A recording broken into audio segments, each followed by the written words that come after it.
पिछली बार आप कब बोर हुए थे? यह एक ऐसा सवाल है जो मैं चाहता हूं कि आप खुद से पूछें। क्या ऐसा कभी-कभी होता है या अक्सर? जब आपको ऐसा महसूस होता है, तो आप क्या करते हैं? क्या आप उस एहसास के साथ बैठते हैं या उससे बचने की कोशिश करते हैं? इससे आपको कैसा महसूस होता है? अगर आप काफी देर तक उस एहसास के साथ बैठे रहे, तो क्या होता है? असलियत यह है कि आज के समाज में बोरियत लगभग खत्म हो चुकी है। ये ऐसी चीज है जिसके बारे में हम सुनते तो हैं, लेकिन शायद ही कभी देखते हैं। और ऐसा इसलिए है क्योंकि हम इसे अपनी जिंदगी से पूरी तरह खत्म कर रहे हैं। यह प्रक्रिया लगभग पूरी हो चुकी है। बोरियत एक ऐसी बीच की स्थिति है जो अक्सर जिज्ञासा, कल्पना और मौलिक सोच से पहले आती है। यह एक मानसिक स्थिति है जब आपको कुछ बेचैनी या रुकावट महसूस होती है। यानी आप जो कुछ भी कर रहे हैं, सोच रहे हैं या महसूस कर रहे हैं, वो आपको पूरी तरह संतुष्ट नहीं कर रहा है। बोरियत इंसानी सोच समझ की कोई खराबी नहीं है। यह दिमाग की एक जटिल न्यूरोलॉजिकल खूबी है जो आत्मचिंतन, नई खोज और दिमाग के डिफॉल्ट मोड नेटवर्क को सक्रिय करने में मदद कर सकती है। न्यूरोसाइंटिस्ट का कहना है कि जब हमारा ध्यान लगाने वाला सिस्टम और मोटिवेशन वाला सिस्टम एक दूसरे के साथ तालमेल नहीं बिठा पाते, तो हम बोरियत महसूस करते हैं।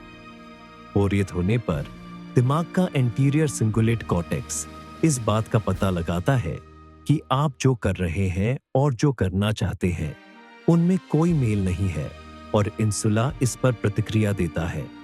लेकिन इसमें कई तरह के केमिकल और सिस्टम भी शामिल होते हैं, जैसे default mode network, executive control network, salience network और डोपामाइनर्जिक सिस्टम। जब डोपामाइन, रिवॉर्ड न्यूरोट्रांसमीटर का स्तर कम हो जाता है, तो दिमाग फिर से दिलचस्पी जगाने के लिए कुछ ढूंढता है। यह जिज्ञासा और नई खोज का रूप ले सकता है, या फिर रोमांच की चाहत और आक्रामकता का। इसलिए वही न्यूरल बेचैनी जो एक व्यक्ति को कोई नया औजार बनाने के लिए प्रेरित करती है, वही दूसरे व्यक्ति को युद्ध शुरू करने के लिए भी उकसा सकती है। हम ऐसे समय में जी रहे हैं जब हर पल को भरना बहुत आसान है। हमारे डिवाइस हमेशा हमारे साथ होते हैं। Social media, YouTube shorts, TikTok, doom scrolling, जैसे ही हमें बोरियत महसूस होने लगती है, ये सब हमें राहत देने और उस बोरियत को खत्म करने के लिए मौजूद होते हैं। आपका सर्च बार आपके सवाल को टाइप करने से पहले ही उसका अंदाजा लगा लेता है, और आपके सोचने से पहले ही उसका जवाब मिल जाता है। ये आपके मांगे बिना ही अतिरिक्त रिसर्च और समरी दिखा देता है। आपको किसी समस्या पर तब तक सोचने की जरूरत नहीं पड़ती जब तक कि कोई नया समाधान ना मिल जाए। यह लगातार आपके हिसाब से खुद को ढालता रहता है, हर पल की खामोशी और रुकावट को तुरंत भर देता है, और आखिर में आपकी क्रिएटिव सोच को खुद करने के बजाय मशीन पर छोड़ देता है और आत्मचिंतन में बाधा डालता है।